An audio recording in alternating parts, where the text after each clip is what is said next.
Afterword. By the age of 16, I was in juvenile detention and going through a pretty similar experience to Sean's at Burnley YOI. I had been abandoned as a baby, and then grew up with foster parents in southeast London. I went through 9 schools in 7 years, didn't fit in, and didn't see the point of any of it. All I angrily knew was that I didn't have much in my life, and there were people that had a hell of a lot more. We were no great criminal masterminds. Burgling the same block of flats several times was always going to end up with us getting caught.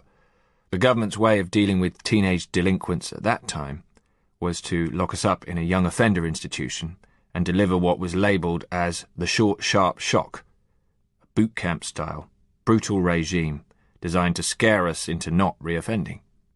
It was later abandoned when they worked out it wasn't working as a strategy, but it wasn't much fun at the time. It was whilst I was in juvenile detention that the army recruitment guys turned up and offered us an early release if we joined up. Sounded better than prison to me, so off I went. Little did I know that joining the army would change my life.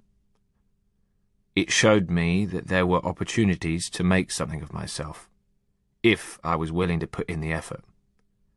I discovered that I had the reading age of an 11-year-old, 6 years below where I should have been, and learning to read was the first step in changing my life. I think Sean is probably a bit ahead of me on that, and he's smart. But he still shows that it's not always easy to leave your past behind, and it's not easy to make the right choices. It takes a lot of guts. These days, I spend quite a bit of time visiting schools, prisons and workplaces, as well as army bases and businesses, talking to them about my experiences and encouraging them to start reading and writing. I see people just like me, and people like I used to be, and I tell them, if I can turn my life around, then so can you. Every time you get a bit of knowledge, you get a bit of power to make your own decisions and take control of your life. Just try it. Andy McNab, 26th of January, 2016.